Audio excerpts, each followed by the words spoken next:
বৰঢোল বজাই প্ৰতিবাদ।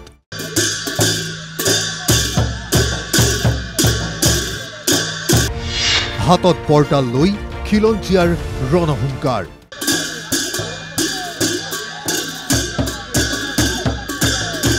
উত্তাল প্ৰতিবাদ।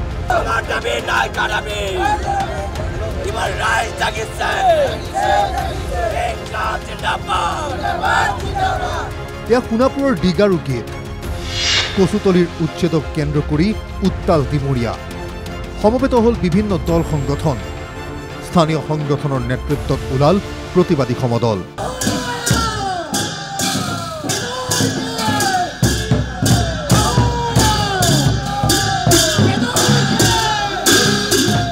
বিগত এটা পষেকে সোণাপুৰৰ কচুতলিৰ ঘটনাক লৈ উত্তাল হৈ আছে ডিমৰীয়া।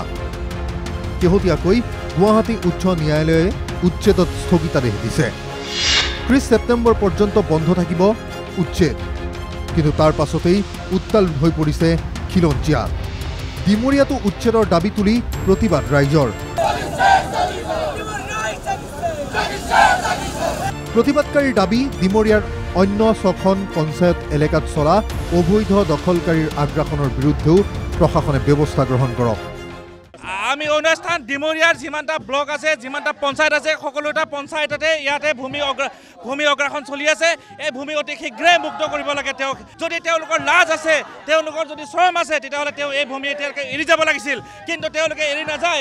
ইয়াৰ মাজতে কিছুমান ৰাজনৈতিক দলে এই যে যিটো প্ৰচেছ, এই প্ৰচেছটো যে বন্ধ কৰিব বিচাৰিছে, তেওঁলোকক আমি সকীয়াই দিছোঁ। তেওঁলোকৰ লাজ লাগিব লাগিছিল। তেওঁলোকে খিলঞ্জীয়াৰ পক্ষত আজিলৈকে থিয় দিয়া দেখা নাই, কিন্তু বাংলাদেশীৰ পক্ষতহে থিয় দিয়া দেখা গ'ল। প্ৰতিবাদকাৰীয়ে আমচুকু দিলে সকিয়নি। আজি ক'ব গ'লে বহুতকেইটা দল সংগঠন আমচুকে ধৰি তেওঁলোকে কৈ আছে বহুত কিছু কথা, কিন্তু তেওঁলোকক যদি আমি বাংলাদেশীৰ কথা ক'ব যাওঁ, তেওঁলোকে নিজে কিয় গাঁত পাতি লয়? তেওঁলোকে গাঁত পাতি লোৱাৰ কাৰণ কি? তেওঁলোক যদি খিলঞ্জীয়া, তেওঁলোকে খিলঞ্জীয়া হৈ মাত মাতিব লাগিছিল। কিন্তু তেওঁলোকে মাত মাতাৰ বিপৰীতে বাংলাদেশী কথা ক'লে তেওঁলোকে নিজকে গাঁত পাতি লয়। এইটো এটা লাজৰ কথা। আজি আমচুক আমি ধিক্কাৰ জনাইছোঁ এৰি দিয়ে। এই উচ্ছেদ সম্পূৰ্ণ নোহোৱা পৰ্যন্ত প্ৰতিবাদ অব্যাহত ৰখাৰ পৰিকল্পনা প্ৰতিবাদকাৰীৰ। সকলো ডিমৰীয়া খিলঞ্জীয়া ৰাইজ জাগি উঠিছে।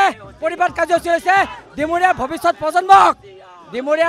প্ৰজন্মক সুৰক্ষা দিয়াৰ স্বাৰ্থত আজি এই কাৰ্যসূচী লোৱা হৈছে। অনাগত দিনত আমি লৈ থাকিম। খিলঞ্জীয়াৰ অধিকাৰ আৰু ন্যায্য প্ৰাপ্তিৰ বাবে এই হুংকাৰ।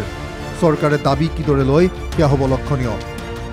কেমেৰাত ৰাতুলৰ সহযোগত সোণাপুৰৰ পৰা চন্দনজ্যোতি মালাকাৰ আৰু ৰবিউল আলম ৰিপৰ্ট NKTV+।